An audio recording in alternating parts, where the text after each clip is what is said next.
Yo, ladies and gentlemen, welcome back to the channel. Now, today we've got some really good juice. We've got some big news for Chrono Odyssey. More stuff has been revealed. Canon, who we saw the snippet for his interview, we saw a little bit of that last week. I did a video on that part already, but we finally got the full, complete interview. And yeah, it's really good. It's really informative, and it's also allowed myself and other FGT testers, we're able to now, speak about more stuff, which is always a good time. So yeah, before we jump into that, don't forget to subscribe to the channel if you're excited for Chrono Odyssey. Don't forget to like the video as well and leave me a little comment down below. So Canon sat down, he went to Chrono Studios. He asked them, could he, go there and interview them. They allowed him to ask a whole bunch of questions. And yeah, let's break it down. Let's have a look at some of the questions that was asked and the answers that basically Chrono Studios gave him. And as always, the original video is going to be in my description box down below. So make sure you're going to check that out as well when you've got some other time. Right, so is Chrono Odyssey a real MMORPG?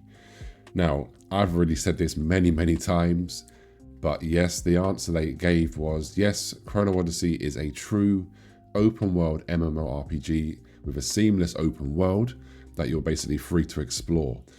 Then the next question that Canon was asking was basically, is Chrono Odyssey more of a theme park MMORPG or a sandbox? Now, Chrono Odyssey starts off as a theme park style, but then later on it moves more into the sandbox style, which allows players to choose basically what they wish to do and how they want to progress their character.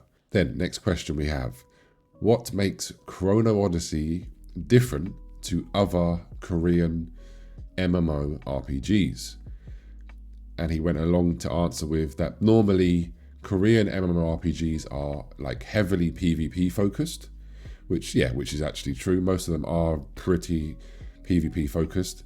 But this time they have decided for Chrono Odyssey to make the game obviously more PvE focused. Now, that doesn't mean that there is no PvP, because we've been having this, I've been having this argument / debate with so many people during this time, that because we've always known that Chrono Odyssey is going to be more PvE focused. So people have always just said, oh, there's no PvP. That isn't the case. It's just not, they just decided to make the game not be all about PvP. So it is what it is, guys. Right. What is the Endgame loop? Now, for the Endgame loop, what he went on to say was that basically there is going to be 5-player dungeons, and then there's going to be 10-player raids, and also there's going to be, if you're more of a solo player and you don't always want to be in a group, there is also plenty of solo content for you to do at Endgame as well. He did also add that he understands when players hear the word raid, they normally imagine like mass numbers, bigger numbers than 10. But he was basically saying for a new IP, right now, they don't want it to be a burden where you go on and you're trying to find, you're struggling to find 20 players or 25 players or whatever it may be. So they feel that 10 is a good number. And I have to agree, 10 should be fine for now. It doesn't mean that they can't, expand on that later on. So we'll have to wait and see. Then another really important question, will Chrono Odyssey have dailies? So the answer he gave was really good. Basically, he said that he does not like dailies himself, and they have no intention currently of adding any content that makes the game feel like a chore, basically. So that's very good to hear. Nobody loves doing those. If you do, I don't know. I don't know what to say. What is the gearing experience going to be like? So you'll be able to choose between farming like farming resources to craft your gear, or you can of course go out in the world and do content to get your gear. Now, I'm a little bit like, I'm glad that you can have the choice, because I know some players just love crafting, but what I'm a little bit concerned about, should I say, is it sounds as if there isn't really going to be much disparity between the gear. So like, for example, he said that they wanted to make it so that if you are a crafter and you don't want to do any of the combat stuff, then you're basically going to be able to get the same strength gear. So yeah, I don't know, I would rather it be like you craft your gear to get like really good gear, but not BIS. And I would rather get my BIS gear through doing content. But it is what it is. The option's going to be there. So we'll have to actually wait and see how that plays out in the end game. But yeah, will there be like really rare chase items in the game? Now, they said that they are trying to avoid this, because normally when there's like really rare items, what happens is players think that, oh, I get that one item, and then they basically have finished the game. So they don't want that to happen. So what they're doing for Chrono Odyssey is they're going for more of a horizontal progression. So they want us to try diverse item combinations, which should allow for many different builds and different metas. So again, fair enough, we'll have to wait and see. Is Chrono Odyssey going to be like a long grind, or more of a shorter term progression grind?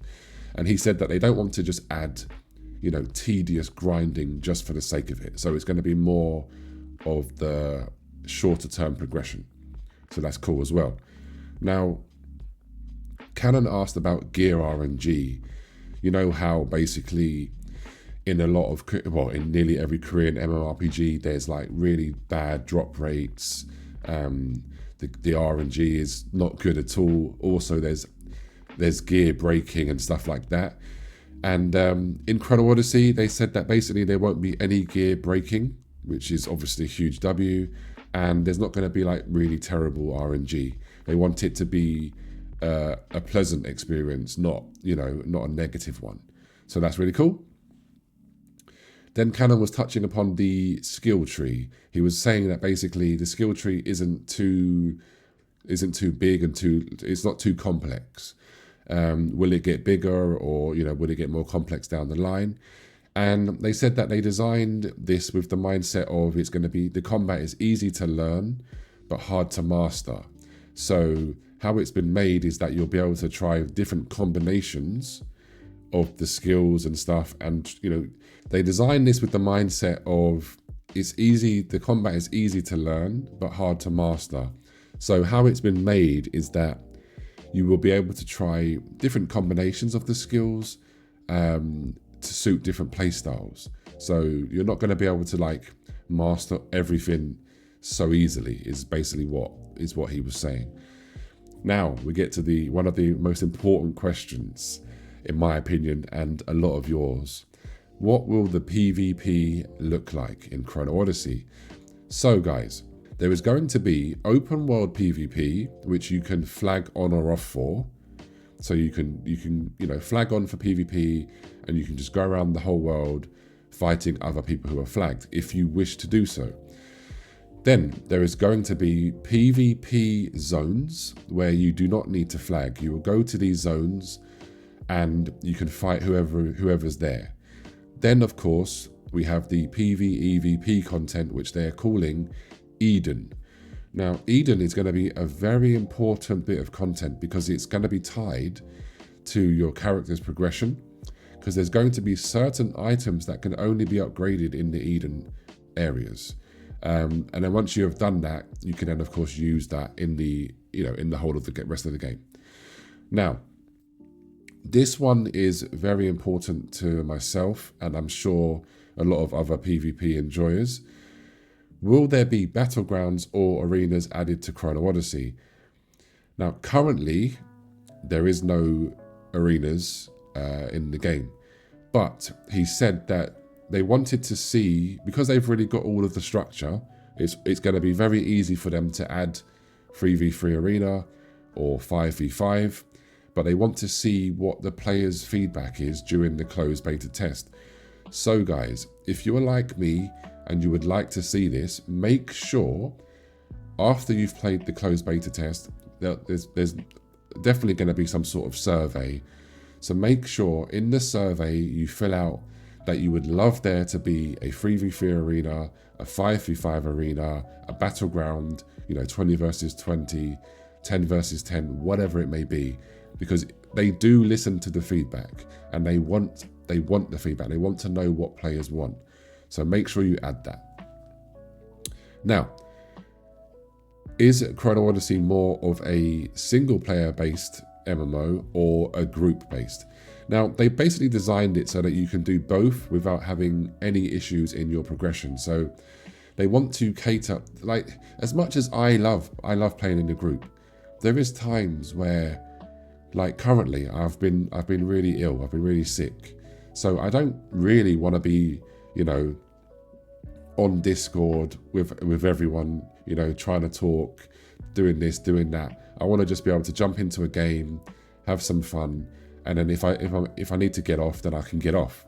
So this is really good because the issue a lot of MMORPGs do have is a lot of the stuff is obviously very forced, very, very forced. And there is a lot of players out there, there's a lot of casual players that don't like that. So the fact that Chrono Odyssey is allowing you to, you can progress how you want to. So yes, it's a real MMORPG, guys. There is plenty of group content, but there is also enough solo player content as well. So don't worry about that. Now, is there player trading or an auction house?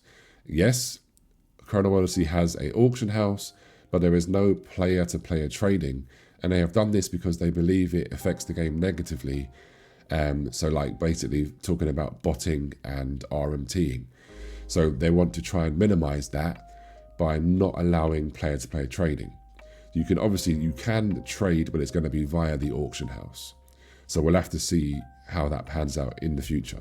Now, will you guys add a mini-map? So if you didn't know already, Chrono Odyssey does not have a mini-map. Now, some players will really dislike this, and other players, it won't really matter to them. I'm kind of indifferent. If I don't mind if there's a mini-map, and I don't really mind if there isn't a mini-map. So basically, even though they see the use of a mini-map, they wanted to keep the UI and the HUD as clutter-free as possible to have a better gaming experience, which I do agree with. It's never nice to have tons of stuff all over the screen. So currently, basically, no, there is no minimap, and I don't believe they have any intention of adding one. But again, like I said earlier, leave your feedback. Maybe if enough players during the closed beta test, if enough players ask for a minimap, maybe they will consider adding it. Who knows? So just remember, like I said, use the surveys and stuff, give them your feedback. I'm not saying they'll definitely add stuff, but there's obviously a chance that they will. So yeah. Now finally, before I go, will Chrono Odyssey be a true global launch, and will it have global simultaneous updates? And they've confirmed once more, yes, they're going to be doing everything globally at the same time. So it's not going to be a Korean launch first, then global, and it's not going to be like, like in Throne of Liberty, where Korea gets this patch first, and then shortly after, the global users get it.